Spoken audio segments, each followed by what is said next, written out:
committee meetings to ensure that the different pieces that you would like to see in the state response plan, in ensuring that those pieces are included. Given the shared work and the intentional discussions that you all have been having, the level of consensus was over 85% for most of the systems and policy change recommendations. And that's in thanks and in recognition to the commitment that you all put forward, and the thoughtfulness that the recommendations were put together and advocated for. And I want to be brief because I know you have a lot on your agenda and very important discussions and conversations to have today.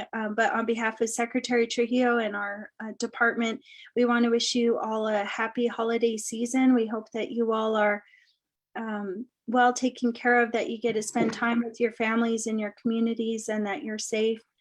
We also know and recognize that sometimes the holiday season can be difficult and hard sometimes. So please reach out for support, do things to take care of yourself, stay safe, and just really thank you for the work. As always, our IAD team is here to be a resource and a support.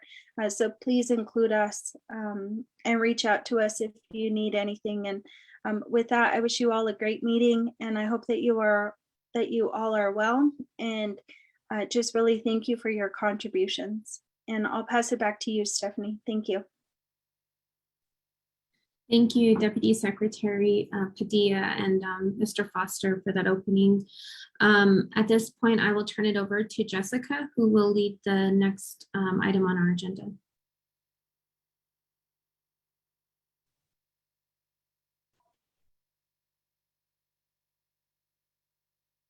Okay, so I just want to double check here. There's a few names on here that I don't recognize, so I'm checking to see if Anita King is in the meeting.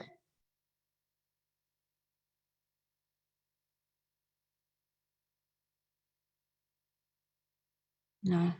Okay, well, I had spoken a little bit ago with Anita, and some things had came up. She didn't know if she was going to make it or not. Being that she is not here, I will just continue to hold that space for Pepita. I have a really short PowerPoint with her pictures that I will share, and then we can go from there. I just want to take a moment to acknowledge the prayer, the beautiful, powerful prayer that was just said, as well. And you know, I have my stage lit right now. I always do that when I'm talking about any families or any survivors or anything like that. So I will share my screen.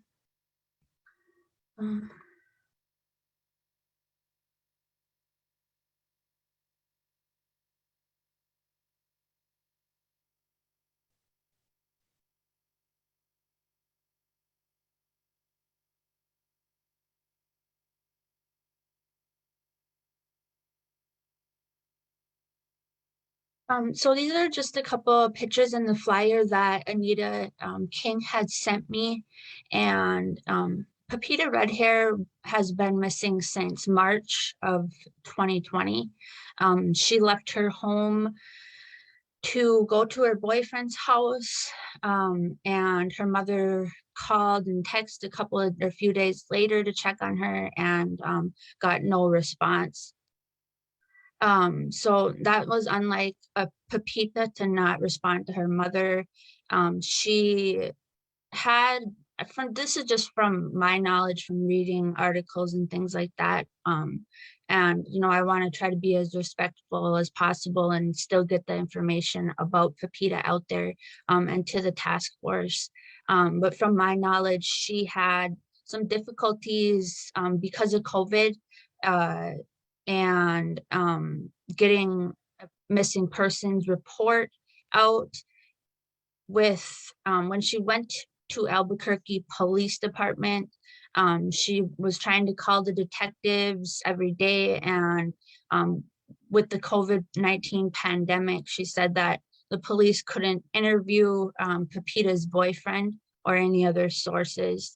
So she felt like there was nowhere that she could turn to help. The Navajo Nation government didn't offer her any resources. She said that local news stations declined to cover Pepita's case without police department approval.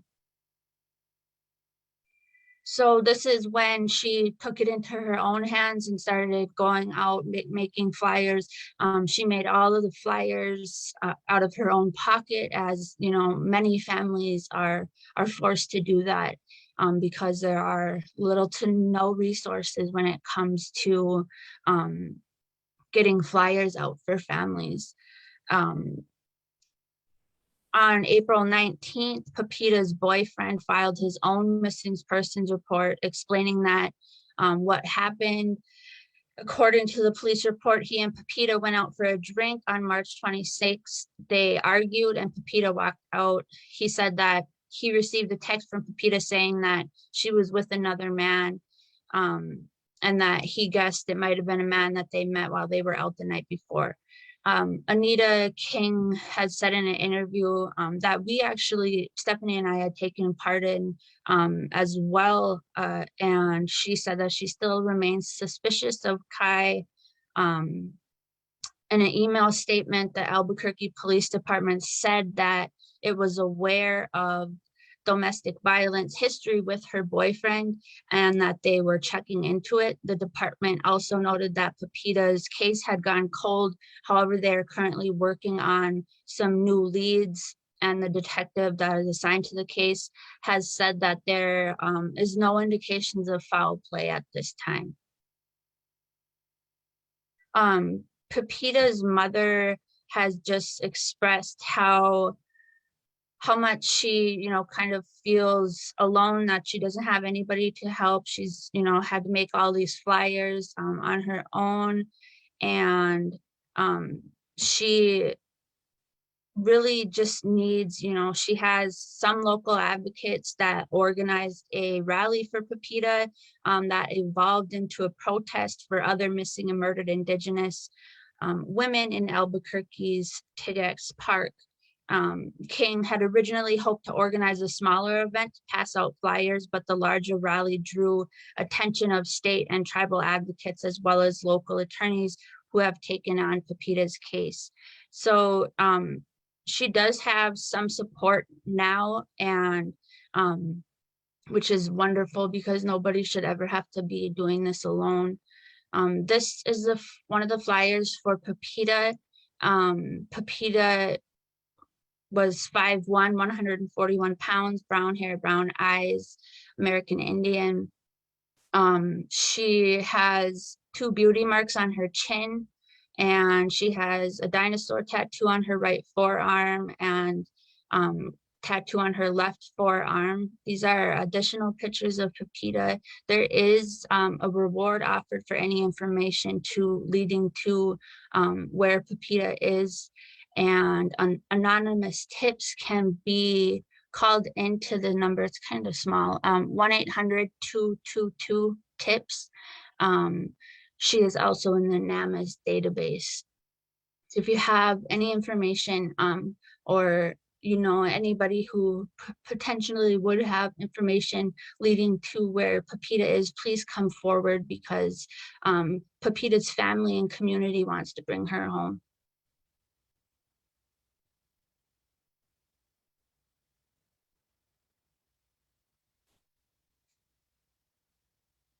Jessica, thank you so much. If folks have ideas or ways that they can be supportive, what's the best way for folks to reach you? I can put Anita's contact information in the chat. They can also email me. I'll put my email in the chat. And anybody who wants to help donate to Anita King's, she has a Zelle account that is through, I'll have to put that in the chat as well. Her Zelle account is through the First Convenience Bank of taxes. And then I'll put her email and phone number in the chat. So if anybody wants to or has the ability to donate funds to search efforts for Pepita, that would be greatly appreciated. Thank you. Thank you, Jessica. And Ms. Darlene, I see that you wanted to comment as well. I just wanted to let everyone know that I work directly with the family of Anita King and am in constant communication with her. And this just goes to the importance of what brings attention in cases like this. In Pepita Red Hair's case, everything kind of sat still until the rally took place. And I would just tell other families that once we start rallying together and getting more people involved and using outside resources to do press releases, to contact everyone we know with the police department, with the district attorney's office, the Indian Affairs Department with Stephanie and Ms. Trujillo really opened some doors. We were able to meet with the district attorney from the 2nd Judicial Unit and tell the story. And it really has made a huge impact as far as other families out there. The key for us is we really went out to social media. We have a TikTok page, which is Dar Gomez Law. And we had over almost 80,000 views on Pepita's case. And so I think it's really important to access a lot of those media routes. Also, currently we are taking donations in my office to try to donate baskets to the mothers of the missing women here in New Mexico. Renelle Rose Bennett, Shauna Toya, who was murdered, Jamie Yazzie. So I'm at 1412 Lomas Northwest. We're also doing a toy drive for the children of these murdered missing Indigenous women. So if anybody would like to donate, they can drop things off at my office. We're also having a wrapping party for all the gifts at my office, 1412 Lomas Northwest at 12 o'clock on Saturday. And we're hoping to get some other donated items for baskets for the family members, because oftentimes they're spending money out of their own pocket. Like Jessica had said, they're not able to pay other bills because all their resources are going to look for their loved ones. We have children out there that don't even know that their mothers are missing. And that's really sad. And then we have the other children who are just left in limbo. So I'd like to thank everybody for all their continued prayers. I know Anita is really trying to work through everything that's going on, trying to keep constant contact with the police department, with the district attorney's office. And I do believe that once you get to open those doors and once you law enforcement and other agencies sees that these families are not going away and they have advocates voicing their concerns, things start to happen. And it's unfortunate that it takes things like that to occur, but that's what gets cases moving. Thank you thank you everyone for all your support. Thank you, Darlene. There's a question from Kelly saying, do you have a list of items that are most needed, or are those things you could put in the chat just so people have that reminder of ways they can be helpful? Sure. At this point, a lot of it's gift cards, just body lotion, anything that makes people take a little bit of self-care for themselves. And I could definitely do a list, but so many times people just don't even get the opportunity to take a hot bath or to eat some healthy food or to have some tea and coffee. So I can definitely get that going. Awesome. So there's some ideas, some seeds that you planted there, but that reminder, anything that encourages people to take care of themselves, take care of each other. There's an idea here from the Pueblo Action Alliance also about donating PPE and whether or not that's needed. So that would be great as well. I know oftentimes I've had a few families who have had COVID, and it was really hard to get food and cleaning supplies donated to them because of where they were on the reservation. It was very hard to Amazon them food, and Walmart pickup was days away. So I think that that is always something that we need, because we're constantly in the community putting flyers up, talking to people. So thank you. Thank you. So again, thank you, Mr. Foster, for the prayers for her and her family. Thank you, Jessica, for sharing her story and the information you gathered beforehand. And Darlene, for your ongoing work for their family as well as many other families. So friends, let's continue to hold each other up and to hold these families up. And if there are ways that you can be of concrete support, both Jessica and Darlene have shared very specific ways in terms of just material support during these hard times for people. So next, we're going to have an opportunity to shift into some community education work, and an update about that from Jessica as well.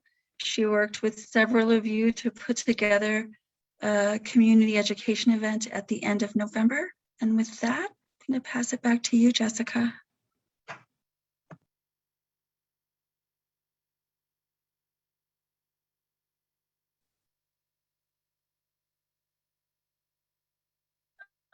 So I am going to start with a video short from the movie that I had compiled from family and survivor testimony. The full movie testimony is still available on the Indian Affairs Department Facebook page. This is a shortened version, and I just want to say that if even shortening it was very difficult. So I had to shorten some of it even for the longer version for the community education event. And doing that, trying to cut things out is really difficult, because everything that was said is very important. And I know it's very difficult for these families and survivor to talk about these things, but it is the survivor and family voices that are really need to be crucially at the forefront of this work. So I just want to thank those families and survivor again for providing their stories, and ask that you watch this with an open mind and an open heart, and hold these people up with prayer. They do have some needs that could be, helpful with some people on the task force. So if you are in any way available to assist these families or the survivor, please reach out to me, and I will get you connected. I'm going to play the video now.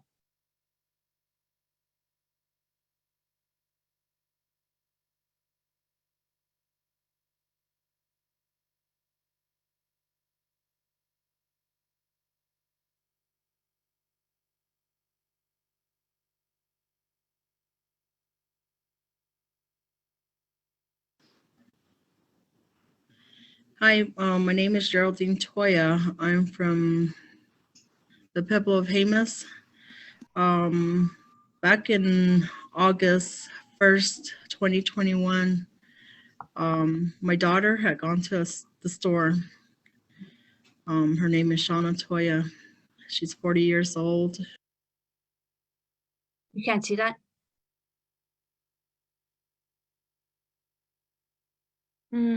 All right, give me 1 second.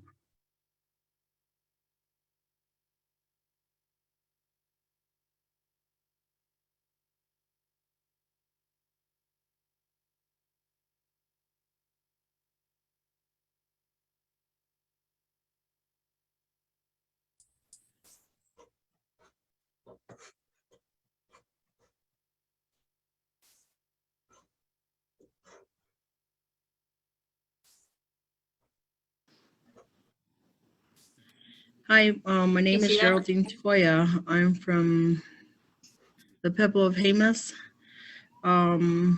Back in August 1st, 2021, my daughter had gone to the store.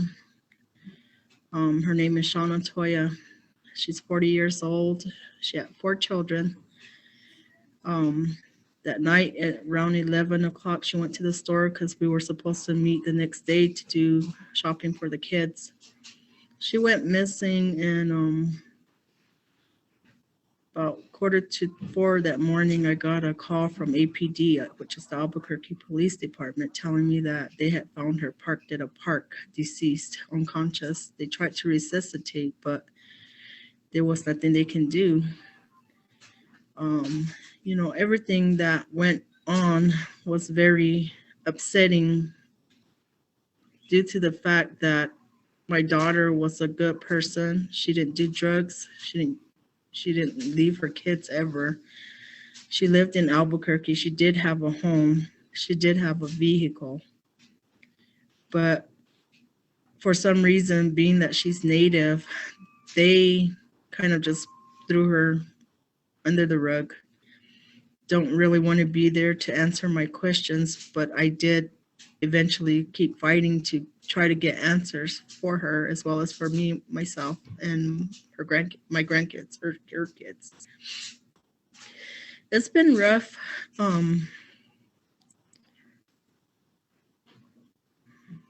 There was evidence of foul play, but the primary APDs that were on scene kind of denied that due to the fact that she's Native. I have recordings of them questioning why I didn't continue to keep the case open. It's been a runaround. It's been hard because I reached out everywhere to find out where I can get help. I asked the OMI that was on scene what happened, what he sees. He said that there was no foul play involved, just because of the external view of my daughter. That's what his judgment was that same morning around 6:30. They told me that they were going to do an external and internal autopsy, which never happened. The APD told me that the OMI said there was no foul play. The OMI said that the APD said there was nothing that showed foul play that was in her vehicle or anybody doing anything to her. We found a lady's information in her ride. And today we don't know who this person is, but I would like to find out who she is and what she was doing in my daughter's ride. If she was a witness to something that happened that maybe caused her not to go back to retrieve her belongings. There's certain things that we know that something did happen. And it's unfortunate that our judicial system, including the OMI, didn't do what they had said and promised that they were going to do. At 2:00 in the evening, she was calling me again to tell me that she was ready to be discharged. Being that I never had a child found deceased like this, I didn't know what to expect or what to, I didn't know anything about what they do in autopsies. So when my husband and my brother went to go pick her up, bring her home, when we're taking her out of the body bag, I noticed the wounds that she had on her. Immediately, I started taking pictures. I took a picture of her. There was visual wounds, and for them to tell me that there was no sign of foul play, that wasn't right. I have that as proof that those are signs of visual wounds. I have documented everything from the same morning when that happened. I've been documenting. I've been just every little thing that I've noticed, what I see, who I've contacted, who I spoke with, the help I'm reaching out to. It's been a load on my behalf, but I'm not going to give up until I find answers, because she was everything to us. And she won't just go and leave us like that. Somebody hurt her, but they don't want to help me find my answers. I'm just so upset. I'm just hurt. I've been working every day, thinking about everything, documenting everything, the dates, the times, where I can find help, who I can reach out to, who can help me. I have all this down, written down. If only somebody can just sit down with me and listen to me, and I can show them what I have. Maybe go from there. But it's been hard. And I want to be the one to, to figure out what we need to do. She was my backbone, but now it's like I have to be the backbone for her kids. Trabaje in Shlomai Deshkish neighbor Dashichin. Ayisina Shahide Eya Chinli down Nasha. My sister Laverta Guy Sorrell went missing in 2002. And it's been 19 years later, and we still don't have any answers or have her case anywhere, I don't think, to being closed or having any answers at this point. We've been doing a lot of interviews, a lot of walks, just to get the information out there to people that we are hoping that may have some information in terms of what happened to her back in July of 2002. We have been cooperating and working with the FBI out of Albuquerque, and her case now is a part of the Lady Justice cold cases. So they also have her case and are working on it, as we're being told. Some of the issues I think we keep running into, and for myself, I'm finding while listening to all the other people more recently that have loved ones that have gone missing, is that it's been 19 years since my sister's gone missing, and we're in 2021, and the cases that are now before us are very similar to what's happened with my sister's case. The FBI will tell us that they're working on it, but nothing really seems to be happening. We don't hear from them. We don't get any updates any longer. We used to at one point, but we don't any longer. We are on our 4th FBI investigator. The frustration, I think, sets in because we don't have any answers and nothing seems to be happening. We grow tired. I mean, 19 years later, we're growing tired of hearing that they're still working on the case and that they're doing whatever they need to do to solve the case. It's not changed. Something has to change for all of our families that are experiencing murdered or missing family members. Just the other day, I was asking about how the Lady Justice program that has been started for missing and murdered women has actually made a difference. And in all honesty, I don't think it really has. I've heard from the investigators with the Navajo Nation. They're just not being able to receive any information or any collaborative work from the FBI. So I'm not even sure what is happening with the Lady Justice program or what that program provides to our missing and murdered cases.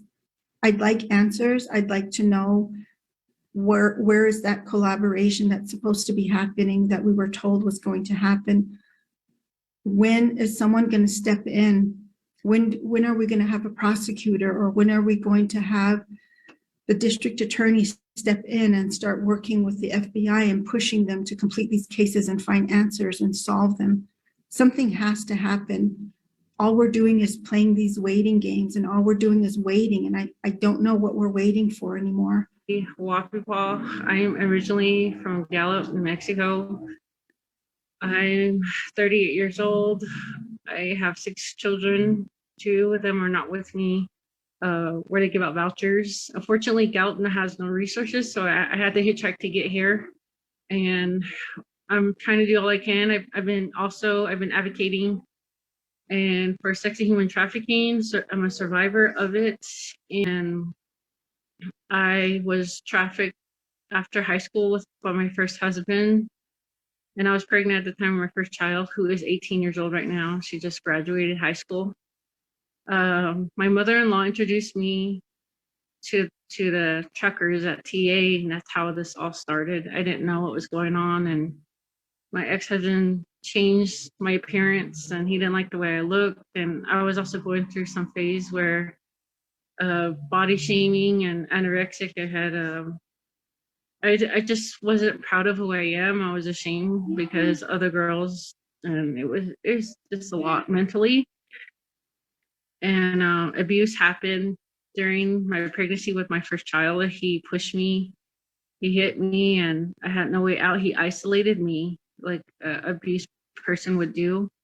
So I had no one to talk to. He isolated me from my family and from my friends, and I had nowhere to go. I don't know. I was like trapped.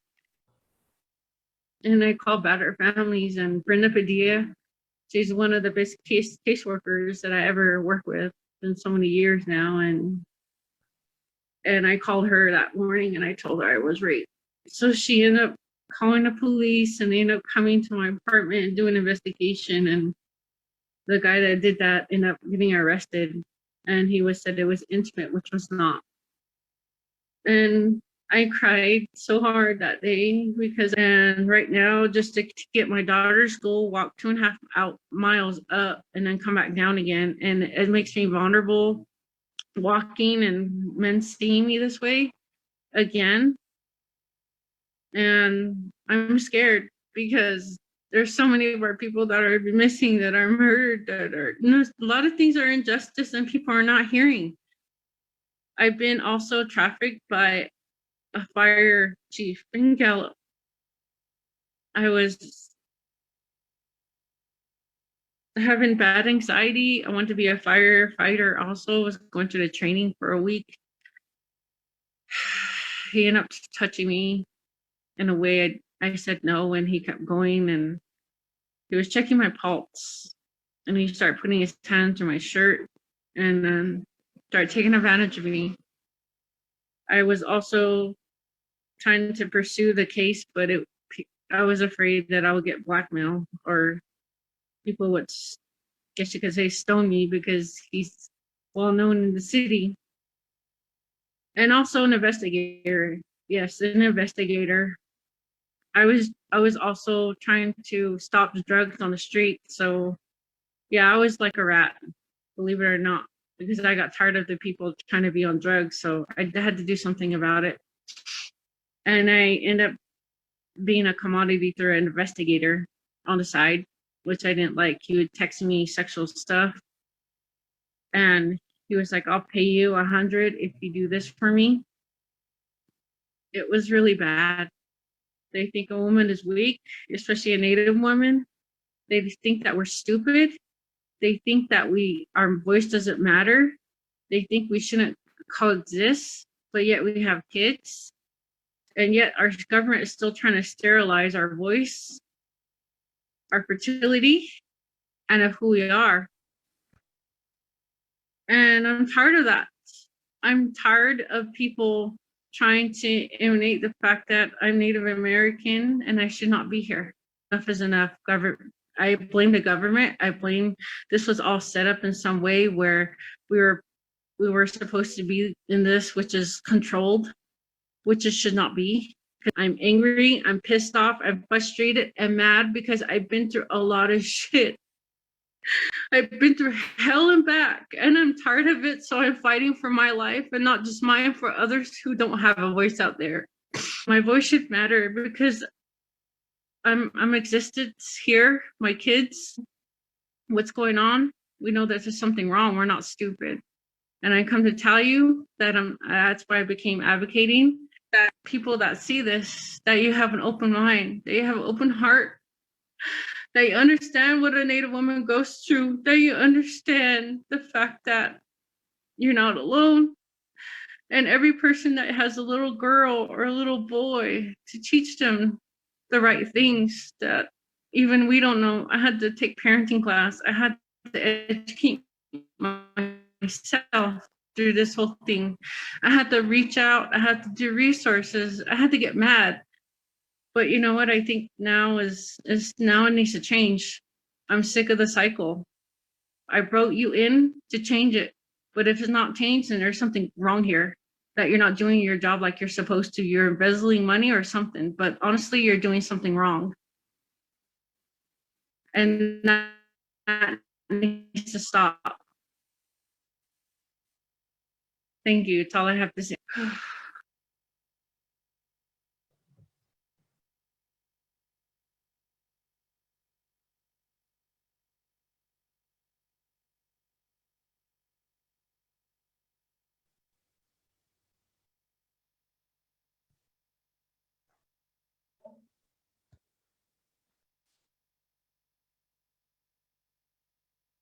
So the full version of that is on the IAD page if anybody wants to watch it in full. Kimberly's testimony was a lot longer than what I was able to put on for this portion of the task force meeting.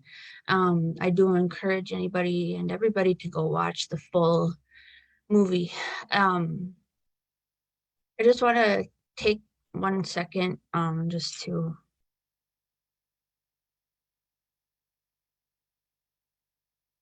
this heavy, it's really heavy to get to carry these stories and listen to these stories. And the community education event went really well. I think we put it together fairly quick, and the outcome of it was really great. We had really great, rich conversation and dialogue. There was, a lot of views on the Facebook live stream, which was really great to reach, a broad audience with the topics and conversation that was discussed, and such a wide, array of different voices and perspectives, and where people are at working different aspects of, the crisis, and with families and for families. So, I'd just like to invite anybody, that's on the meeting now, that was on the community education event, if they would like to say anything about it.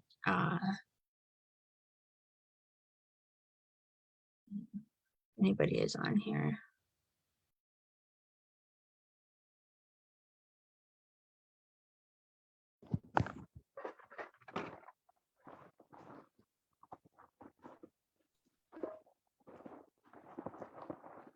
Beata, it looks like you went off of mute. Would you like to share reflections on the event? Oh, I'm sorry, that was accident. Okay.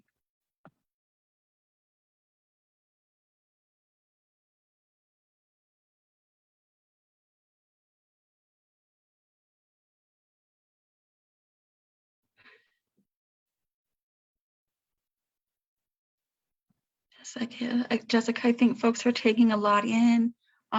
Is there anything that you want to highlight in terms of just kind of what the impact was in terms of just education and the number of people who were able to learn?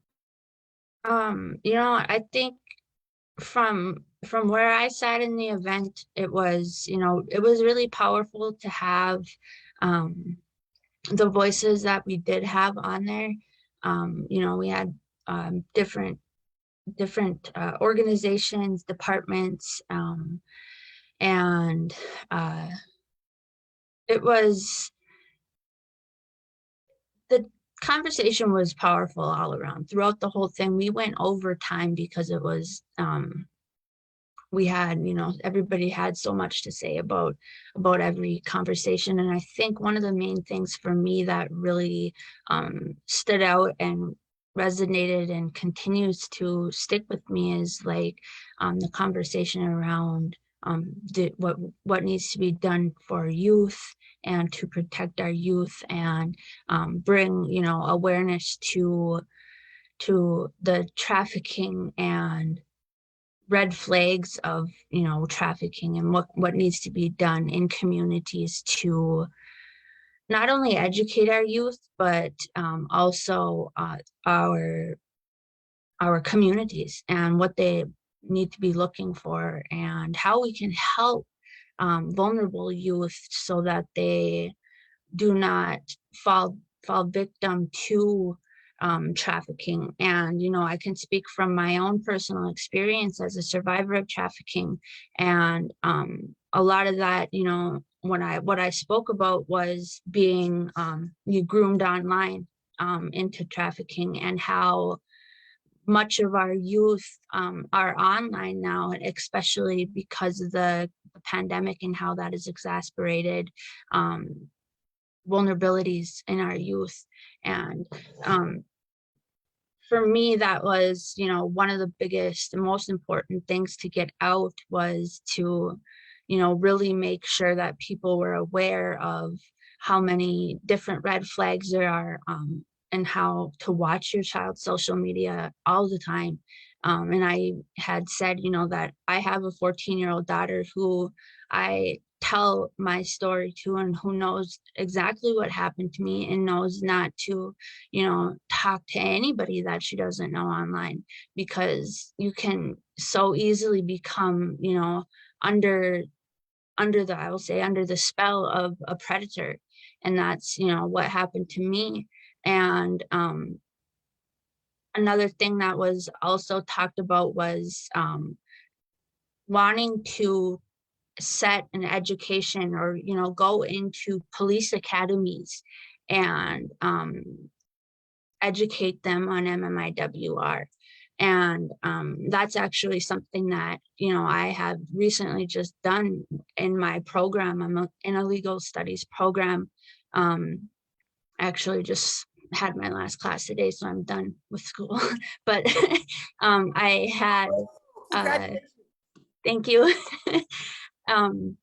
I did a presentation a few weeks ago for the criminal justice and legal studies students about the cases that I currently am advocating for, and just a general overview. And many of the students were, you know, jaws to the ground. They couldn't believe a lot of the things that I had said, and a lot of the things that I'm dealing with personally in my advocacy has a lot to do with police negligence. And the families that I advocate for really have not gotten any support from law enforcement in this area. So that's, you know, something when I went to the students themselves, and I said, this is an issue that we have across the entire country. This is something that's not just in our area. You can go get a police job anywhere in the country and you'll have to deal with these issues. And, you know, it's up to you whether or not you're going to do it with a heart or without one. Really, that's the underlying core to it, for me at least, from an advocate and survivor point of view. So that was one thing too, you know, that was big, that I think really should be considered really across the state and across the country. I believe that police academies and training programs and, you know, different criminal justice programs should be getting consultants in or have training for MMIWR and know what the issues are so that they can properly respond to them. And I know that that's something that we're also working on, different aspects within our state response plan as well. But yeah, for the community education event, those were two of the major things that I had taken away from it. Thank you so much, Jessica, for organizing it, for working with others to get it organized in a good way, and for sharing your own lived experience, but lifting up the experiences of others. We have somebody who's at the Day at a Time Club. I wonder if is that you, Mr. Larry, or anyway, but your hand is up. Please go ahead. Okay, can you hear me? Yes, sir. Okay. My name's Rob.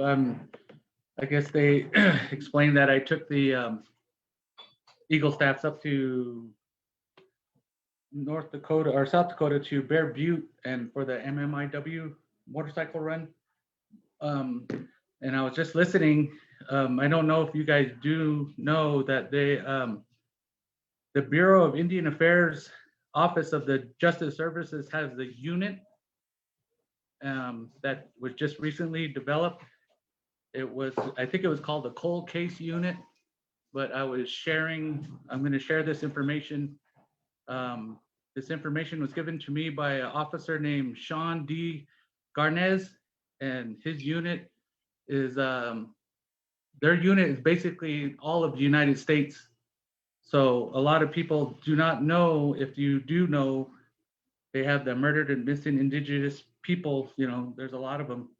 And a lot of the cases are not reported. So he shared his information with me, and I've been trying to pass that forward to a lot of different MMIW, MMIRs, MMIPs. There's a lot of different ones.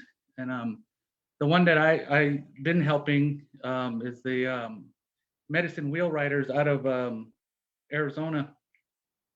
And then I ride with the group called the Res Riders Indian Motorcycle Club.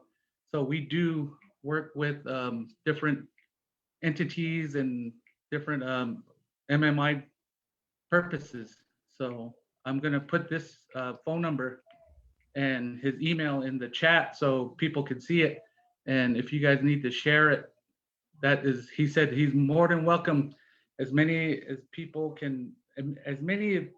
of the people can respond, his unit can grow. And I think the governor from, what is her name? From New Mexico, the lady Grisham, she knows about this, and she's supporting this. So if you guys know and need more information, the BIA does have their own unit, the Bureau of Indian Affairs, that are willing to help out and do more and advocate. So I'll put that in the chat, and with his number. He said even though it's an Arizona number, he's national, United States wide. And again, my name's Rob, and I was the staff carrier for the Day at a Time in Fort Defiance. That's all I got. Thank you, Rob. That's a lot. Good modeling of making connections. That's how we get things done, right? Jessica, is there anything else you want to say before we transition in the agenda? I don't think so. No, I just want to thank the families who were a part of the community education event and also the panelists, and then encourage anybody to go watch it because it was really a great, powerful event and conversation. Thank you. Thanks, Jessica. And you mentioned it's on the website. If you get a chance to drop the direct link in the chat for people, so it's super handy, that would be awesome. Yeah, I will for sure. But folks are good at Googling, right? All right. So we're going to shift gears a little bit now and take some time around the legislative update. And for that, we have Stephanie Salazar and Joaquin Rivera to do that for us. And we see that Andrea's here, or Representative Romero is here as well. Good morning, everyone, and thank you, Jessica, for that that section of the agenda. I really appreciate the work that you've done to support our task force. So real quickly, you can go to the next slide. Joaquin Rivera and I just wanted to give an update to this group on the legislative proposals that this task force has recommended to the governor and the legislature. The update that we have is that one of the proposals has been approved for filing, and that's the Missing in New Mexico Day. As part of that proposal, as part of that approval, we received the green light to go ahead and file. And so that's currently with Legislative Council Service.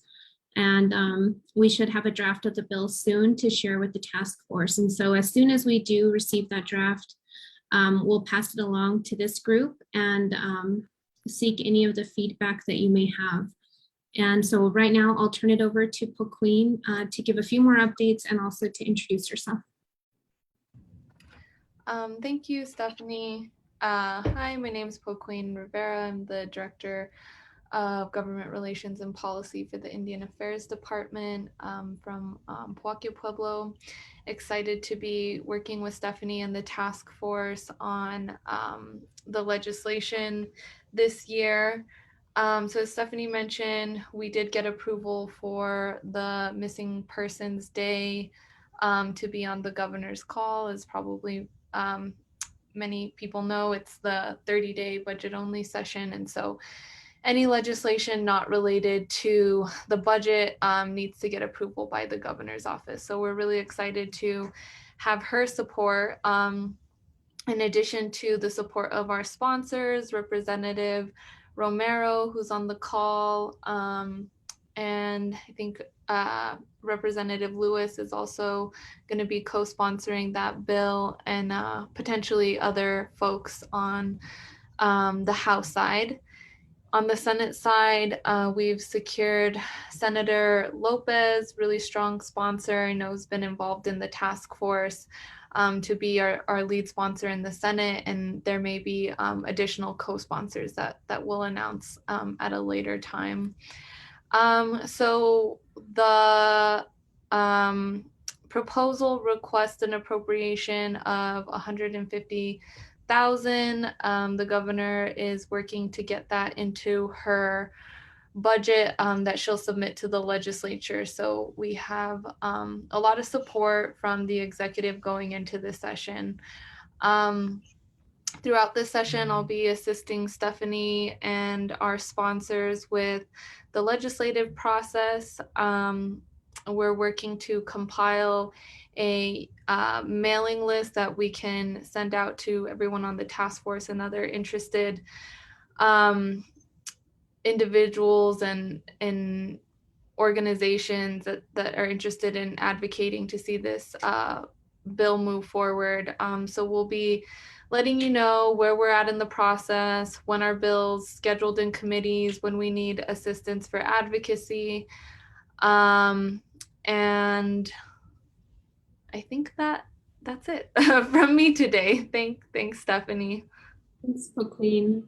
And I think right now we'll turn it over to Representative Romero to speak a little bit more about the legislative session, provide information to our community here about how you can participate and anything else notable that she would like to share. So thank you, Representative, for your time today. We know it's really busy for you and we greatly appreciate your presence. Oh, it's my absolute honor to be here. Thank you. I'm so grateful that we got to watch those videos as well. I think advocacy starts with being able to share these stories. So it just makes the work so much more important to have that. So I just wanted to honor that. So we start on January 18th.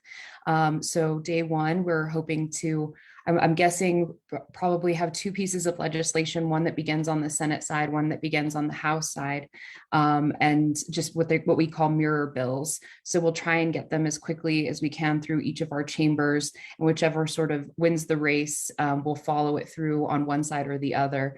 And so we'll be looking to probably do something like that, and I'll coordinate with Senator Lopez to see that happens.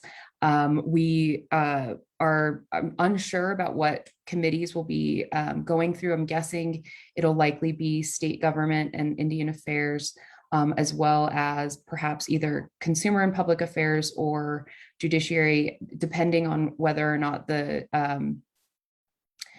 actual piece of legislation is expanded beyond just the Missing Persons Day. If it becomes an office or something else, I know that we're still trying to push for that with Representative Georgine Lewis, who's continued to try to advocate in that sort of way. We're going to be really quickly working through the 30-day session, hoping that we can get, again, why we'll do a mirror bill is so we can try to get it through one chamber or the other, and whichever it gets over more quickly, we'll see that one all the way through. So we'll hope that as far as coordinating advocates, I will be, basically working with Stephanie and Poqueen to ensure that we can get folks in the room in our committee chambers and testifying on behalf of the bill. in support. I really doubt we will have any folks speaking out against it. If you anticipate that, we'd like to hear that in advance. But I really don't foresee any issue with getting it through, and in particular because of the governor's support for the budget. Where it's a budget year, that's why it's only a short 30-day session. It's focused on the money spent. So the policy component to what we're trying to do to, of course, expand the interest of the task force and continue the work based on what you found that to be the most effective approach. We're going to try and do that as well. So it'll be short, quick, but of course, just getting as many voices into the room is going to be really powerful while we're in committee. And so I'll be coordinating with that. It's unfortunately really ad hoc. It'll be on call, but you can do it remotely. You will be able to call in via Zoom. And so that's great. If you can meet us at the Roundhouse, we'd love to have you. But it'll be sort of a hurry up and wait situation for a lot of folks if you can make it, but we'd love to have you. Would love to have you in the chambers. I hope that sort of gives a brief overview of what we're thinking. But again, it's an honor to be here, and I'm so grateful for all of your work, and hoping to bring it to fruition in January, February. I'm seeing the chat about model language. I think Stephanie, you had been working on that. Okay. Yeah, so we did, we can send to this, currently on our G Drive, we do have the draft legislative proposal. So that's just really, it's an outline of what we wanted to see in the bill. And so I think right now it is with the bill drafters. And once we have the draft bill, we'll definitely share that with the group. But we can share that outline. I think everyone on our task force has received that and we've received a lot of comment and edits to that. So that was incorporated before it went over to Legislative Council service. And Stephanie, just one other thing to piggyback on Representative Romero, if you do plan to attend in person at the Roundhouse, they are requiring proof of vaccination. So just a heads up, if you do want to attend in person, make sure to bring your paper or have it on your phone. Just don't want anyone to get turned away. They drive a long way.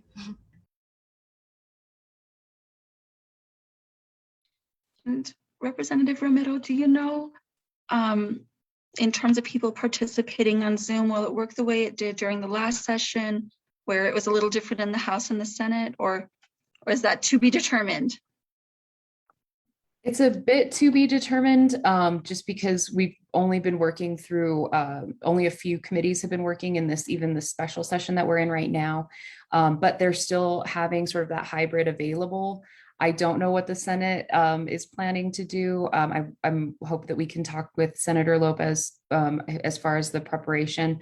I know the House has made a commitment to be hybrid throughout the session, and I think in perpetuity. It's been really great to get voices in the room. So we will definitely have it on the House side.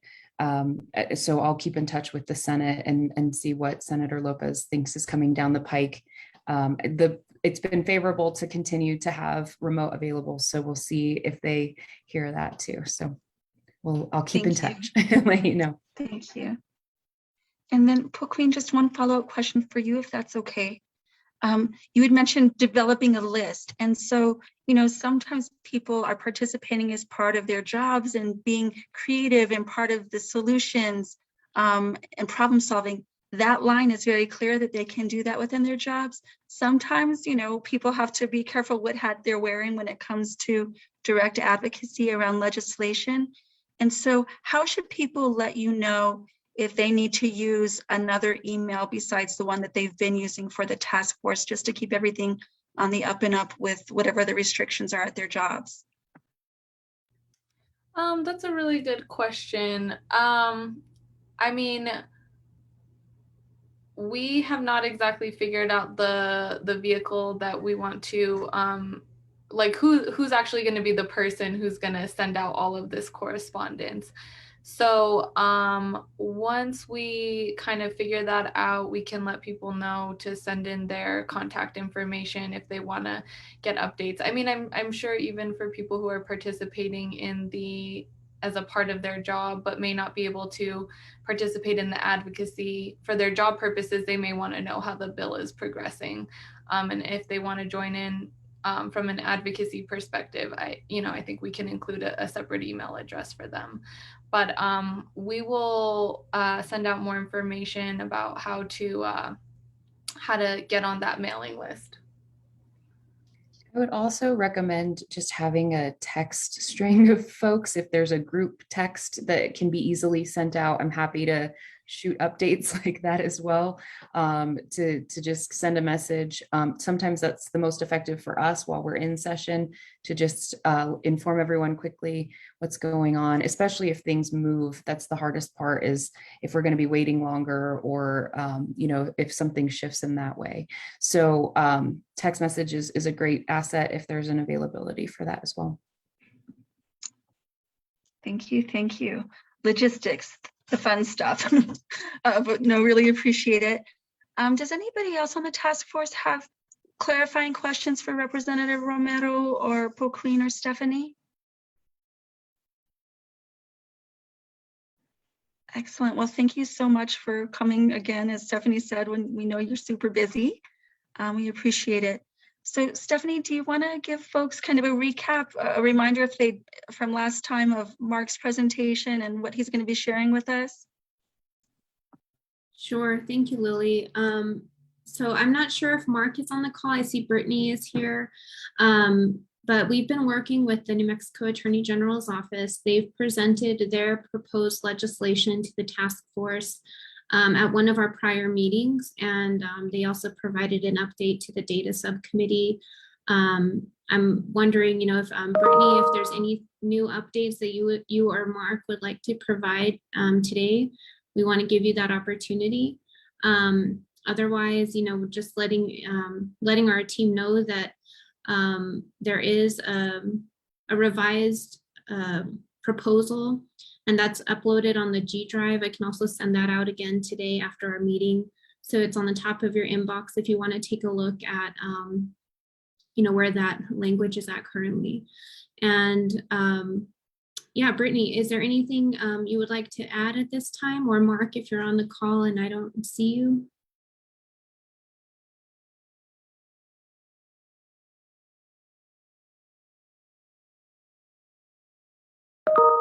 Okay, and they may have stepped away. So we'll continue to provide updates to this group. And I just want to thank Brittany and Mark for their presence here today. They may have had to step away, but we'll continue to monitor that and provide updates.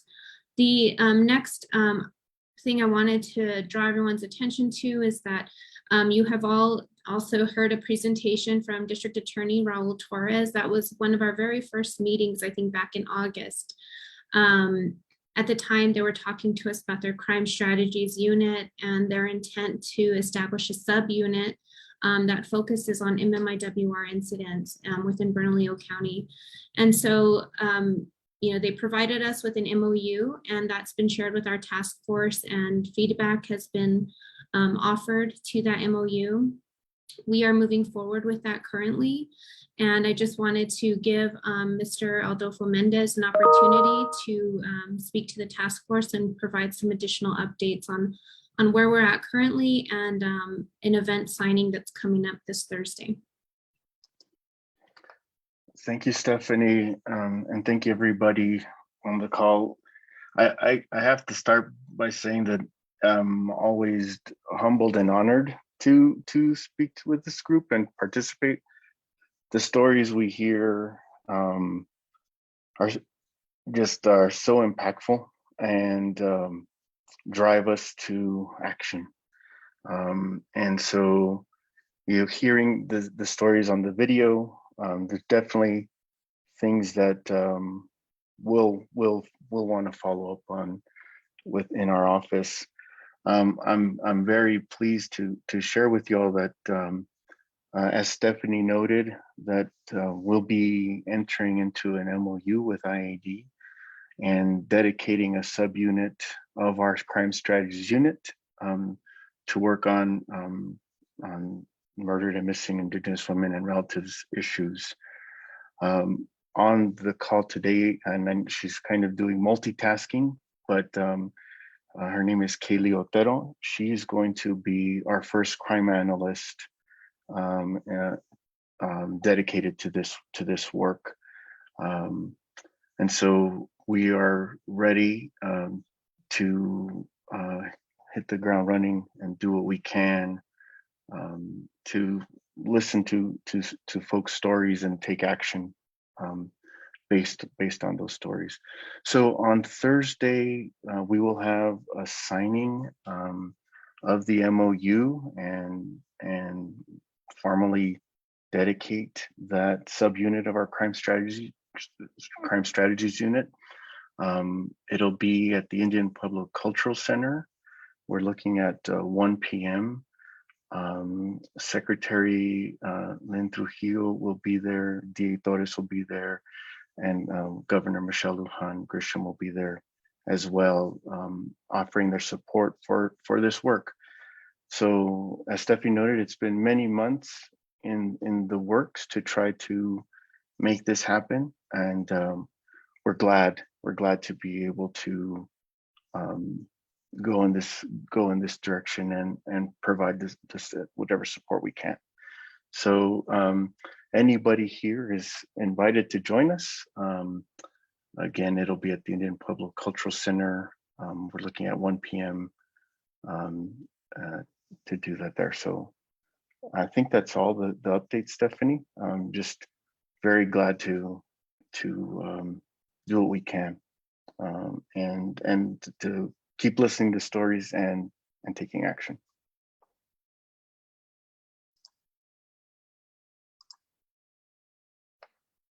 I see someone in the chat.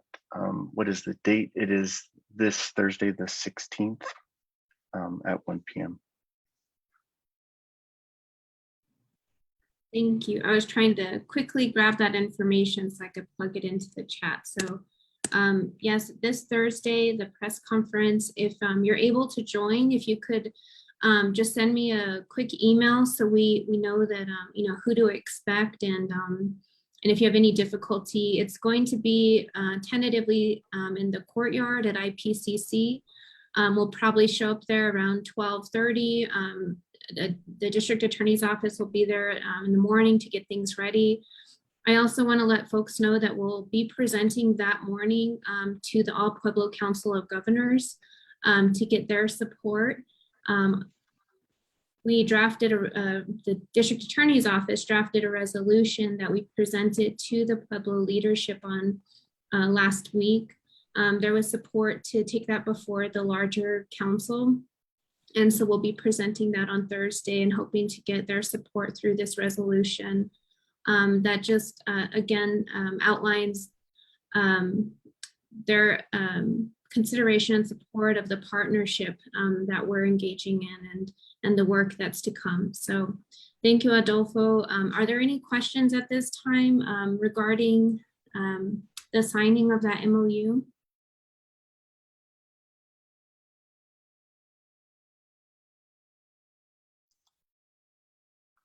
Great. And one last thing I'll mention is that if folks can let your tribal leadership know, you know, if you can pass along the information, that would be great. We will send out, I think as part of this, my email to the task force following this meeting, we can send out the, the media release so that has all the information regarding time and date. And so if you can pass that along and share that with your contacts, we'd appreciate it. Linda's asking a logistics question about masks and proof of COVID vaccine. Will that be needed at the Pueblo Cultural Center? I don't believe you need proof of vaccination. They will require you to wear a mask. Thank you. All right, we'll keep each other and ourselves safe and healthy, yeah? All right, so the last thing we wanted to give you all an update about during this section of the agenda and also an invitation is, if you are really experienced doing legislative advocacy, it's kind of your jam, you love it, and you want to help be a resource to others, we're putting together a mini training that will take place in early January. So we'll give people some time to take it in, play around with some of the ideas that we're going through, and then be comfortable or more comfortable, hopefully, for when the session starts. So on January 4th, there'll be 3 different times. Hopefully one of them will work for you, either 8 to 9, 12 to 1, or 5 to 6. We'll send out the invitations to everybody who's on the task force to participate. But if you'd like to be a part of the training and share your experience and knowledge about legislative advocacy, you are welcome to do that as well. And again, that's January 4th. So mark your calendar, save your date, and know that the Zoom links will be coming. It'll be a virtual training. And really, it's a way to just reassure to you that you have an important role to play in moving forward the Missing Persons Day, as well as supporting the trafficking work, and then showing you some tips about how to navigate that. So don't be shy, we'd love to see you. And I wanted to share that information with you. We're actually, surprise of all beautiful surprises, running a little bit ahead of schedule. And so we're gonna take a moment to take a break. And we'll take about, we'll give ourselves 10 minutes. So if folks can plan on being back right around 12:50, we'll get into the subcommittee reports and then updates on the comprehensive plan. So see you all shortly. Please be back at 12:50. Last one back has to sing if you're late. No, I'm just kidding. But see you all in a few.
One more minute, friends.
All right, welcome back, everybody. If you don't mind either using your reactions button for a thumb up or quick turning on your video, just so I know that folks are back and there's real people who are talking to this. So thank you. It's always helpful to know that there are other beautiful people behind the names on the screen. Appreciate that. So great, we're coming back together. I hope folks had a chance to do something nice and take care of yourself. I know there's a lot of work that we do in this task force in terms of learning and taking things in and sharing stories and holding stories. So whether you're talking a lot or listening a lot, we know that the work is real. So I'm glad you all had a moment to just take a break. What we're going to do now is get an opportunity to hear about the good work that each of the subcommittees have been doing. And so I'm going to go first to the systems subcommittee, and the chair of that subcommittee is Delilah Tenorio. So Delilah, would you like to give folks an update? Lily, I'll actually be providing that update for the systems subcommittee. Thanks, Stephanie. To support our chair. Excellent. If you'd like to go to the next slide, when you get a chance, thank you. All right, so hi everyone. We met yesterday, our systems subcommittee. We received a really excellent report and overview of the Fusion Center from the Bureau Chief and Director of the Fusion Center, Mr. Adam Simonson. He really gave us a background of the purpose of the Fusion Center. And as you're aware, one of the things we talked about at our last meeting was not really having enough information about what the Fusion Center does and wanting to include that as a recommendation and as part of our state response plan, but needing more information. And so yesterday we really had that really deep overview from Mr. Simonson, and it was really helpful. So that recording will be uploaded today on our Google Drive if you're interested in taking a look and understanding a bit more about what the purpose of the Fusion Center is and how that can support some of our work. But a few of the key highlights, you know, some of the takeaways from Chair Tenorio and our team was that, you know, they have a lot of resources there that can be helpful with search efforts and investigations. Some of those resources are drone operations, which can be helpful with search efforts, license plate readers that can be set up throughout the state, and remote camera operations.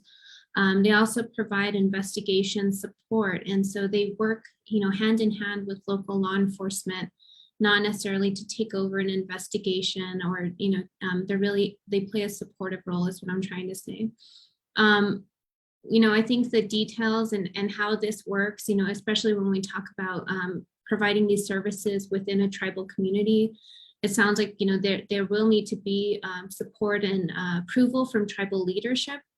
But, you know, I think the goal of Mr. Simonson and his team is to participate more in the work of the task force, to understand a bit more about the needs that exist for our members of our community. And so hearing that testimony today, I hope provided some insight. But I think as we move further along, we can make some of those specific asks and start forwarding some of the requests and seeing how we can better collaborate with the Fusion Center moving forward. So Mr. Simonson is on the call today. I just want to thank you for your participation in our meeting yesterday and providing a really helpful overview. Our next, and also during yesterday, we went ahead and reviewed the consensus chart with Lily. We made some changes to that. I think we realized that some of the language within our section was a little too vague and needed to be clarified.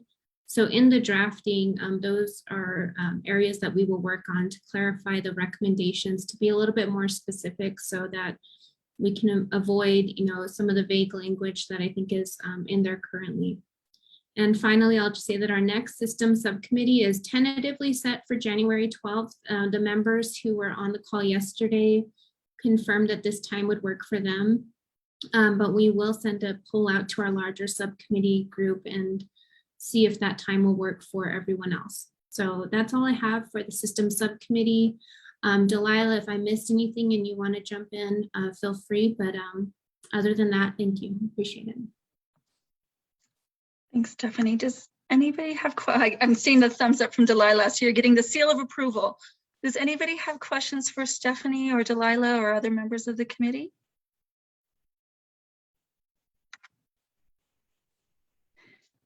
All right. Hearing and seeing none. Next, we're going to go to Maddie and Beata, who are going to give us an update from the Community Impacts Subcommittee. The floor is yours. Okay, awesome. Thank you. Do we have a list?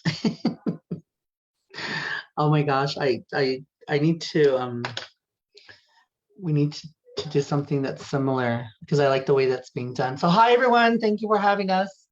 I'm the community co-chair for the Community Impact Subcommittee, and we did meet last, I think it was last week or a week before that, actually last week, and we had a really good, rich discussion around some stuff that we talked about, especially in looking at the survey and talking about the survey that was done and stuff that was out coming from it and stuff. So that was a part of it.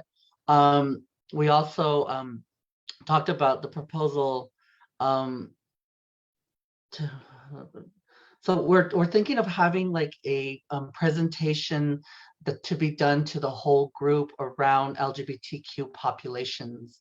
To be honest, I was a little frustrated in my meeting, and I expressed it because of some of the stuff that was on the survey, which really didn't sit well with me. So I feel that to feel inclusion for our Native LGBTQ populations, Two-Spirit populations, I feel that a presentation needs to be done that has demographics and statistics on working with our populations and why it's very important to be inclusive of all populations, like we are saying, because if we're going to represent MMIWR, and R is meaning relatives encompassing everybody, including our Native LGBTQ Two-Spirit population. So I want to put that a full force forward to be open to doing a presentation for the group overall. If we could set that up sometime down the near future as to where we can talk about statistics, we can answer questions.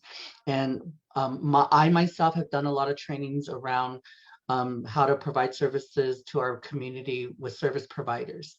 And a lot of times people do have questions. Sometimes there is fear of asking those questions. And a lot of time, to be honest, there is pushback and there is resistance sometimes, but thankfully we do have statistics that back up what we say and what we do. So coming from a community and working with my community, we can provide that also too. So I'm happy to have the support of my subcommittee who are in agreement with this and want to push this forward. And I'm happy that they want to do that. And then also one of the things that we highlighted in our meeting was the support for the Medicine Wheel Riders fundraiser for children and foster care and children impacted by MMIWR, and being a part of that. committee and supporting that committee and what we could do to provide support for them. So that was what we talked about. Did I miss out on anything? Anybody wants to jump in from my committee that I'm gonna miss something? Yeah. So our next subcommittee is going to be January 12th from 5 to 7 p.m. tentative. So if anybody wants to jump on our committee to be part of that, just listen in or maybe giving feedback and stuff, we would greatly appreciate that. And that is all. Thank you. Excellent. Beata, did you want to add anything to what Maddie shared? Are you going to give her the thumbs up? Seal of approval. All right. So Chastity, you're up next. She's our chair of the data subcommittee, and she's co-chairing it with Officer Tracy. But Chastity, are you up for the presentation? Yep, thank you, Lily. Ja, det är kostnaden. Tjeja, Chastity Sandoval, Task Indian Schligosh, Bashachin, Chishadashache, Kintachini Dashana. Thank you for allowing me to have some time here. I am sorry if I am laggy. Somebody was digging with the backhoe out here and cut our internet, so I'm using a hotspot. So these are the updates from the data subcommittee. Next slide. So we had our meeting on December 2nd, and we met with the RS21 Health Lab, and this was taking place on November 30th. Introductions were done. We were kind of getting the idea of what this program does, what they offer, and how they can assist the task force, especially with our subcommittee. And the president is Angelica, and the vice president is Stephanie. So this software is based off of a 90% engineering development software. They have worked with several other programs, law enforcement, Bernalillo County DA office, and also medical facilities throughout the state of New Mexico. They are able to work with criminal data platforms, transfer it as into a model, as well as get information with criminal weapons, case managing, evidence management, and criminal networking. And we plan to invite them to our meeting on January 6th. Next slide. And we also got an update with Emily Wright with the University of Nebraska. What we talked about and what our data committee had questions for Emily was, how do we use Nebraska's methodology and to help with New Mexico? And to examine the scope, looking at the goals. So we had two goals set in place. One is to taking the public data and establishing that to have access to the Border Patrol, what information we can obtain from them, seeing their system as well. Another goal is to figure out how New Mexico collects data and stores it, focusing on interviews and testimonies, working with tribal leadership, and they do have that experience in working with the IRB and the plans on establishing this with New Mexico tribes. We also connected with Derek Toledo, who had some contact information about the Border Patrol. Next slide, please. Okay, and then we also had an update with the Attorney General and about the MOU. So Stephanie has presented that the governor has given a green light to make a file for Missing People's Day in New Mexico. So that we talked about that earlier today in our meeting, as well as the DA office approach the department wanting to partner and get feedback on their current effort. MOU outlines, hopefully have the MOU early within the next year. Okay, updates from Taylor. We had a timeline. The timeline is short. So with this MOU that was sent out through email, we had noticed that the date on the year on that was a little bit too soon. So we asked it to be extended to 2024 and providing victims with services, having victim advocates to have trauma-informed knowledge, training, and for advocate in their department to be culturally sensitive and to have and to hire 2 more people for their robust program. Okay, we also had an update from Mark, grant money for tribal colleges, state AGO and DA's office exhibit and culturally competent and culturally sensitive attributes to our MMIWR issues in New Mexico. Okay, next slide, please. Okay, and then we had updates from Lily and Jessica. With Jessica, we had that panel discussion that took place on November 29th, and that's what the videos that we saw today, the testimonies, as well as a panel discussion. And then Lily gave us the survey results and on the public policy recommendations. And so our next meeting is January 6th from 1 to 3. Is there anything else that I'm missing that anybody would like to include? Lily, Jessica, Officer Taff, Stephanie? Nope, I think you've covered it. Great job. Okay. Thank you. Sorry, I went a little bit too fast. Okay, covering ground. Did anybody have questions for Chastity?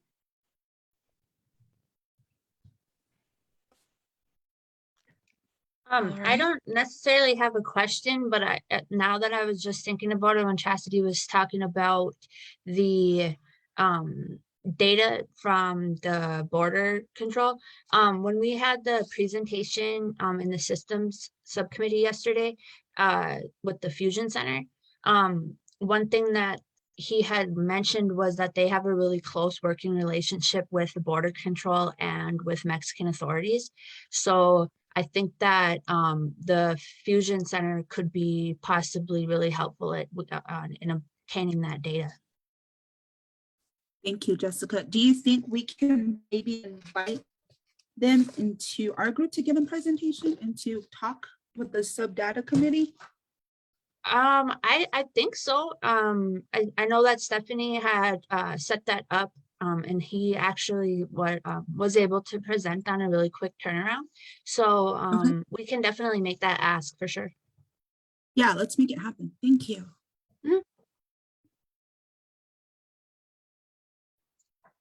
Excellent. Any other comments or questions or connecting the dots? All righty. So we're going to shift gears, and I'm going to share with you, either I could share the screen, Stephanie, or if you want to share the screen, an update on the survey about all of the policy recommendations and systems change recommendations that you all have developed. And so what I promise is that I did the nitty-gritty going through each one recommendation by recommendation in the subcommittee, so I will not hold the whole task force to that again. But we're going to zoom in on a couple of areas where there's some additional strengthening we can do in order to move forward. So the big news is all together with the recommendations that folks had worked on and then the clarification of recommendations that sometimes meant splitting ideas into 2 different recommendations, resulted in you all coming up with 46 recommendations for systems and policy change around community impact, systems, and data. There were 23 recommendations altogether from the community impacts subcommittee. There were 16 from the systems subcommittee and 7 from the data subcommittee. And then you'll also remember that there were 3 overarching recommendations that came up forward in your legislative proposals. One for the Missing in New Mexico Day, another for creating the Office of Missing and Murdered Indigenous Women and Relatives, and then a cold case unit within that was at once a standalone idea and then got mushed into the idea of saying, oh, well, where should that sit? It should sit in that office. So people connected the dots around those ideas.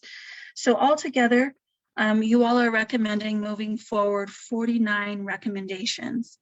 And all of those recommendations, you all did a thorough analysis of. You really looked at, what's the sense of timelines around this? When will we start seeing an impact? When will families or survivors start seeing an impact in a positive way? What are the barriers to this policy or systems change? What are the benefits and who should be involved? And then you all had an opportunity in the survey. Again, 35 of you were able to complete it. Thank you so much for taking that time. I know that that survey was long. It was no joke, but the time and attention you put into that, all of the feedback, all of the comments, those went back to the subcommittee to consider the feedback that you all were giving to make the recommendations, analysis, and or wording even stronger. So congratulations for that. And the good news is you all have done a very good job of communicating with each other all along the way, and also building from the work that came from the previous version of the task force. And so the good news is that there were only 2 recommendations that didn't reach 85% consensus. So that's a very high level of agreement. And even with the ones that didn't reach, that weren't in the 90th percentile, it was very seldom that there was outright disapproval. It was either what would drop people's percentages, or not people's, would drop the percentages around certain strategies was uncertainty, or people just skipping the question because they didn't feel, like they could comment on it. So by and large, it wasn't out and out pushback. It was really like wondering out loud and about ways to make it stronger. So we're going to spend a little bit of time today having some conversation and seeing if there are ways that we can make it stronger. So Stephanie, I wonder if we could scroll down to, I think the first one, I need to sneak a peek back at my notes, sorry. Where, if we can look back at 2B, that was the first area where we were super close to a consensus, but we weren't quite there yet. And it was the recommendation about expanding youth programs. Maddie or Beata, would one of you be willing to describe this recommendation a little bit more? Oops, where it's pulling up. So it's 2B. I'll read it for folks while we're getting that up. I'll just skip forward on my screen. So it's expanding youth programs and community education to raise awareness and prevention, and promote prevention of sexual violence and domestic violence. So the feedback was, one of the pieces of feedback was to add resources as a barrier, because having enough people power and money to do this matters. And the subcommittee agreed that they would add that into their analysis. The big question was around age appropriateness, like how do we navigate this and be a catalyst for change, but provide training in a way that makes sense for youth. And so, again, we're very close. And so I'm wondering for folks who maybe expressed uncertainty or skipped this question, if there's, well, first let's listen to Maddie. Do you want to describe this recommendation and kind of the thinking of this subcommittee? So from the conversations that we had before, I think it's just like giving education and awareness around prevention of sexual violence and domestic violence, because we feel that within our communities we see this a lot. And then when the word sex or sexual comes into play, people get scared, fearful. I work in HIV prevention for many years, over 20 years, and these are some of the topics that do come up. So somebody who's worked in the field around about talking about prevention or safer sex, that the topic of sexual activity is an issue. So I'm disclosing personally, like I started having sex when I was 12, consensually. So knowing that youth do experiment, youth do have sex, and by evidence, there are teenage pregnancies that we have to deal with in our Native communities. So with the education that needs to be done within our communities, we feel that we want to educate our community around talking about not just prevention, but looking at sexual violence within relationships, with like teen dating, because that does happen, there's statistics, domestic violence within teen dating, and even murder has happened within teen dating. So addressing some of those issues, teen rape could happen also too. So I think just talking about that, because not just giving, so what we don't want to do is just give statistics because people will hear statistics or give people that fear factor, like don't do this. So we want to educate in a way where a person will take it in. I've talked about behavior change for many years also too. So behavior change I know doesn't happen overnight. So this conversation has to be done, I believe, in a number of times and a number of units. It has to be an ongoing discussion within our youth populations. And I think even in this discussion, I had brought up that a lot of us are adults now, and we were once youth. So we have to look back on our activities and what we've done and what we participated in, and how do we lead by that example. So if I feel strongly that if we don't want somebody to do a certain behavior, we need to educate them about the behavior and also have a buffet of options of what teaching methods or learning modalities that could happen as to where they feel that they could make it easier for themselves to make that behavior change. I rest my case. Anything to add, Kelly? I see your head nodding. Yes, I was actually, it was interesting when Jessica was talking about the community engagement event. One of their, what they were highlighting is the need for the education for the youth. What they were saying, what needs to be done for our youth. They want to know about the red flags, giving that knowledge. Because, how old was Ashlyn Mike? We have our most vulnerable population being murdered, right? And so how can we arm them with knowledge, with tools, with wisdom? I mean, obviously we want to be conscious of the language we're using, but our most vulnerable are seeing domestic violence. They're seeing so many things, right? So to think that they're not aware, I think that's, I wish they weren't aware, right? I wish they weren't, but if they are, let's give them tools to be able to protect themselves, or a straight route to who's safe, right? And I think that's the hard part, is that sometimes it's coming from within, and so that's why it's so important for the educators to be able to be sharing that knowledge too. So I think, yeah. Yeah. Anybody else from our community impact subcommittee want to add to that?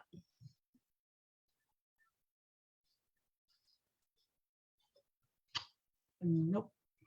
Okay, Lily. Thank you. Thank you.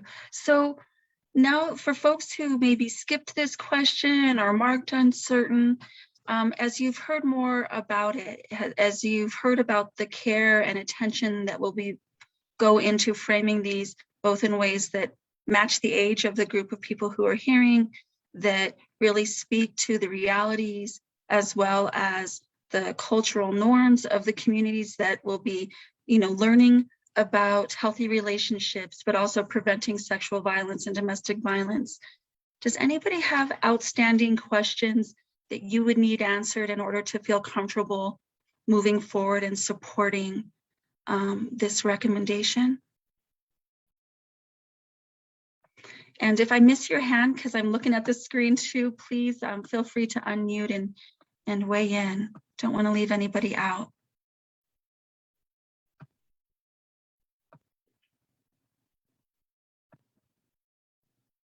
All right.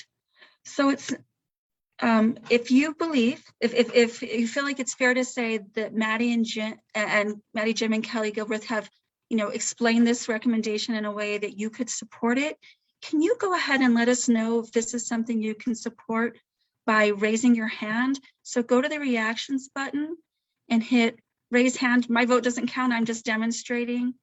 That would be great. And we just want to make sure that we truly have that consensus here. All right. Oh, I've got a thumbs up and a high five. Tracy's all in. I love it. I love it. All right. So we're seeing a lot of support. All right.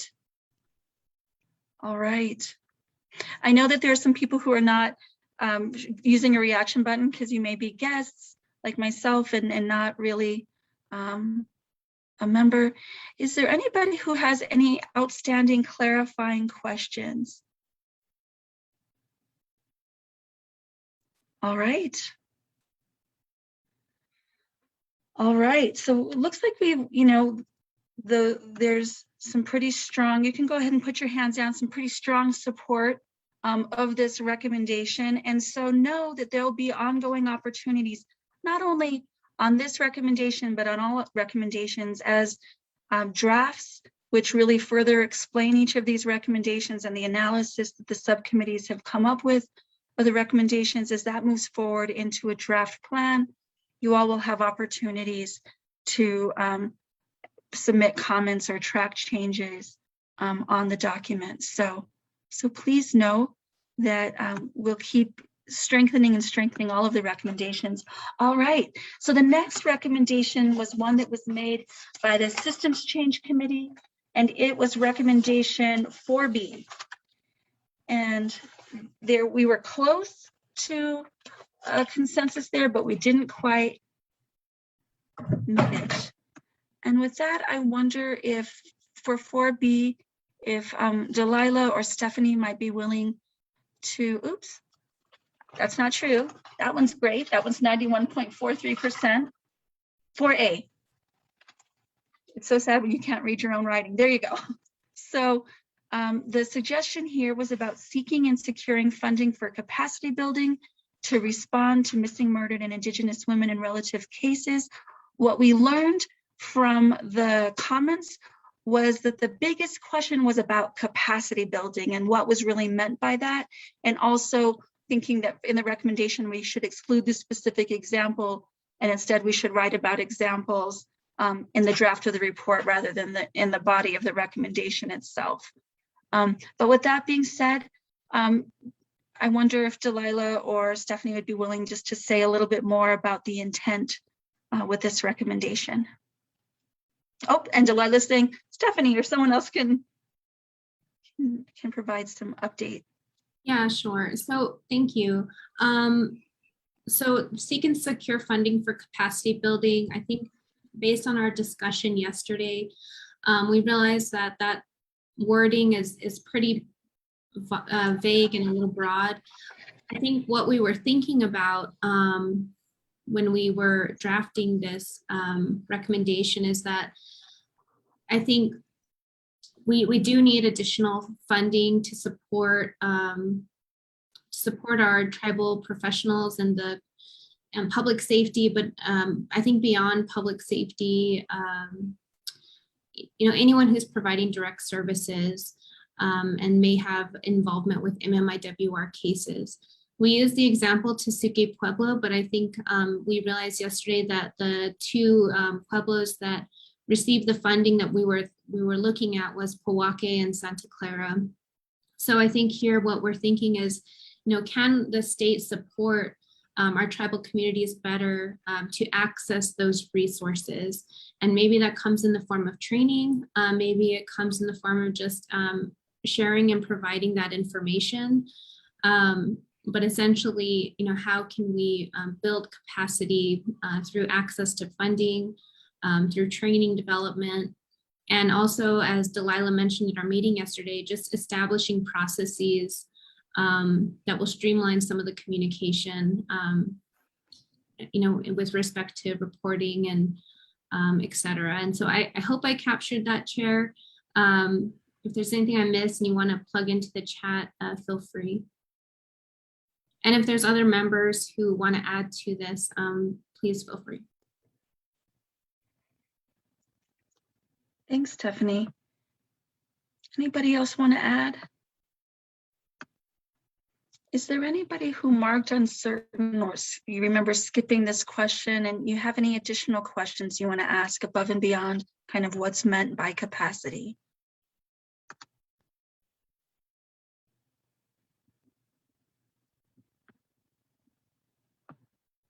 All right. So with that further description that, capacity building was a broad term that was used because we didn't want to exclude new ideas that might show up, but as Stephanie was saying, more specifically, it might mean allowing for training, access to other resources or equipment, establishing processes, having technical assistance, but the resources to do all of that good stuff. again, it's kept broad to try to be inclusive, but in the drafting, wanting to get more concrete and specific and give examples. If folks are comfortable with that, further description, and it feels like something that you can support, I wonder if you could go ahead and use the reactions button again, just like we did last time, and raise your hand if you're able to support the recommendation as described. And if you're not able to use the reactions button and you want to use the chat instead, we'll keep an eye there as well, just to see kind of where the support is at. So I'm seeing some thumbs go up. There's 9 hands up. So we know that there are 47 folks that are on right now. If you are a voting member, oh, and there's a celebration. Thanks, Mesky. So, all right. So we're seeing some thumbs up, some reactions, and also hands raised. So we've got a combination there.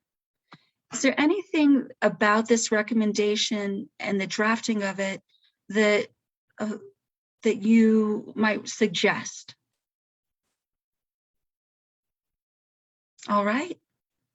Well, it looks like, thank you, Stephanie, for that explanation. And again, just like all of the recommendations, you can go ahead and take your hands down.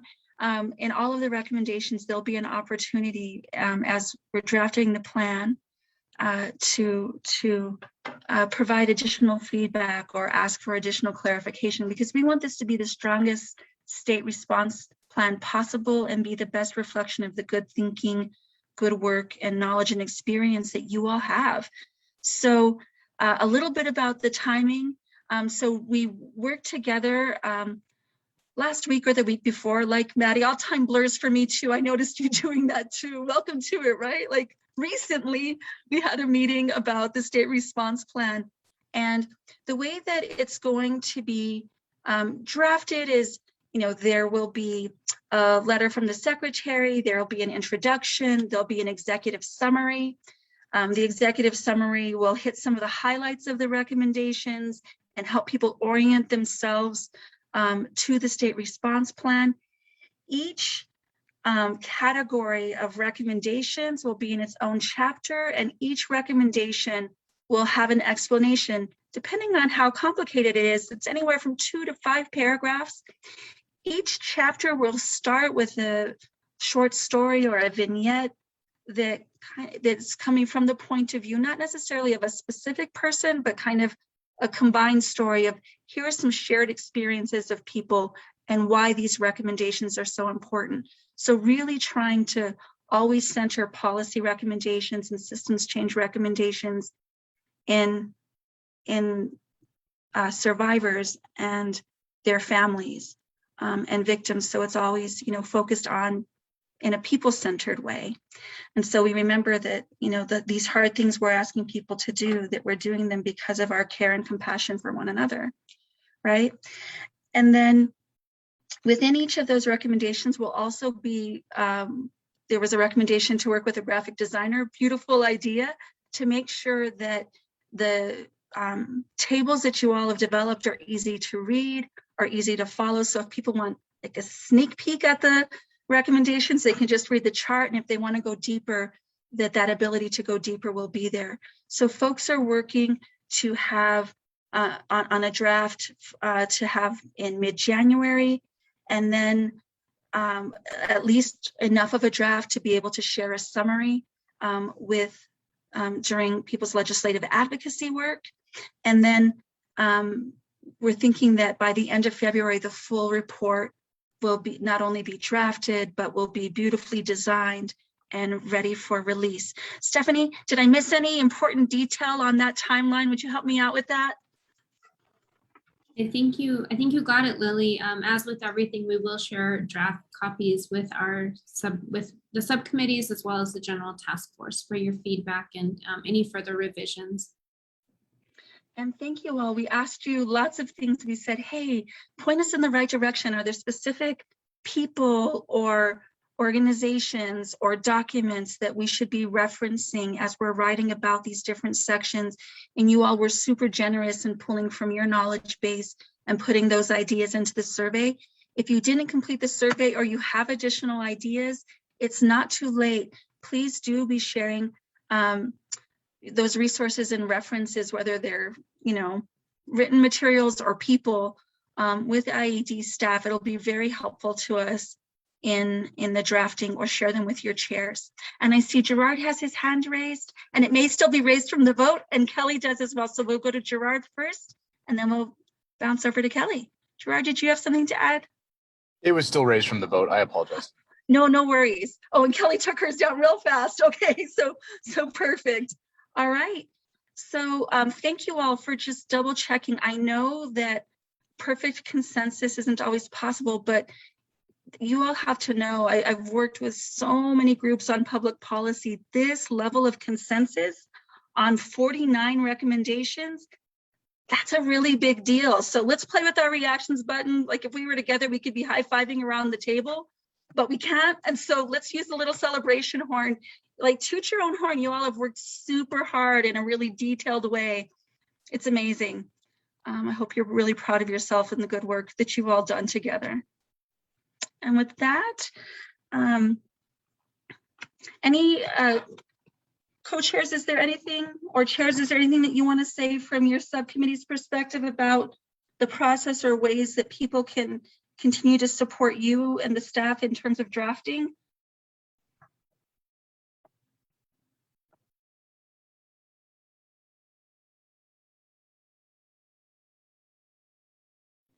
All right.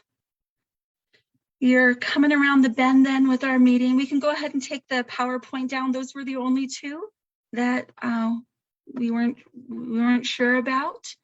And so what we want to do now is just, as we're coming to the end or toward the end of our meeting, is just take a moment to talk next steps. Stephanie, do you want to highlight those next steps? Sure, thank you, Lily. Sorry, I need to pull it up real quick. All right, so some of our next steps, moving into January, we're nearing the end of this phase of work. Once the state response plan is drafted and released, we'll have to really think about, and following the legislative session, we know that we'll probably pivot and really refocus some of our efforts, and hopefully doing more community outreach and starting to implement some of those tasks that we prioritize. So our work will shift a little bit following the session. And so this next January meeting that's coming up in January, I encourage the chairs and also your committee members to start thinking about initiatives. If you still want to be meeting monthly, or if that might need to shift a little bit. But we do have the 3 subcommittees still scheduled for January, and the legislative session, which will begin on January 18th. So we purposefully want to have all of our subcommittees wrapped up prior to the 18th, and we'll also have our next meeting of the task force on January 16th. So we have the time is still tentative, but we will be communicating over email with everybody. So I think that's it for next steps. Lily, if there's anything you want to add, feel free, but I think that covers it. At our next task force meeting, as Maddie mentioned, we will have a presentation that's pulled together by the Community Impact Subcommittee on LGBTQ Two-Spirit, and really providing the rest of us with education and insight into some of the data and challenges that exist, and some things that we should be considering as a task force moving forward. I think in addition to that, if there is a request to have any other presentations, just please let us know, and we will work to get that scheduled. I saw Delilah's point in the chat. Sorry, Delilah, I think I meant the 14th, not the 16th. Maddie, your hand's raised. Do you want to jump in? Excuse me. So I just wanted to highlight something that I'm a part of. So the statistics that we usually get are transgender data collection from the US Trans Survey that was done in 2015. They're actually going to do another one this coming February. There's going to be the US Trans Survey 2022.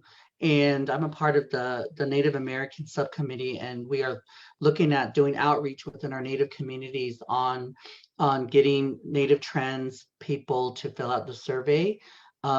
The 2015 survey, we had at least 319 participants. So we're trying to shoot for maybe over 1,000. So if the committee, everybody that's on here, I'm sure you know somebody who's trans, non-binary, gender non-conforming. Please encourage them to fill out a pledge to do the survey if they can, because this is valuable data. And some of the data that's collected from this survey is actually some of the stuff that we're going to be presenting on in January. So I encourage you to get the word out to trans populations to fill out that survey, because it is very, very valuable. So just wanted to highlight that. Thank you. Thank you, Maddie. And some of those resources are on the Google Drive as well. We pulled a lot of those reports and put them into the Community Impact Subcommittee folder. So if you want to do some additional reading on your own, you can find those resources there. So at this time, are there any other announcements from any of our other members, events that you want to highlight, anything at this time, or any of our partners who are joining us today? If there's any announcements that you would like to make to our group, I'll open the floor before we close. Charmaine is noting that January 11th is National Human Trafficking Awareness Day. If there's a specific action that folks can take or resources that you want folks to take a look at if they want to be a part of raising awareness, do you want to unmute and share that or pop something into the chat?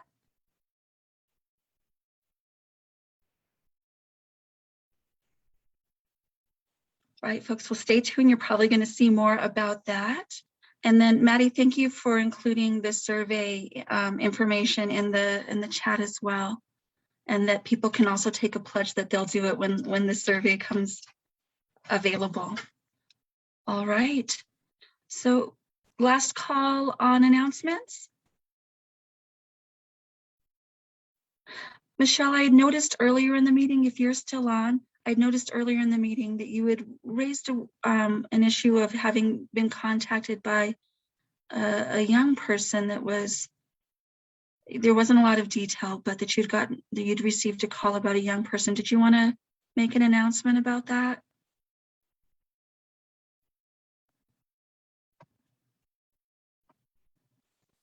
All right. Well, with that, we're going to turn it back to Mr. Foster. Mr. Foster, are you still with us, sir?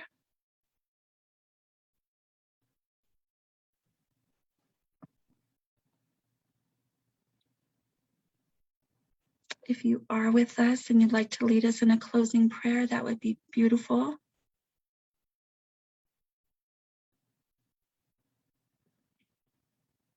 Rob, I don't know if you're still on. If Mr. Foster is with you, I don't know if he's able and willing to close our meeting.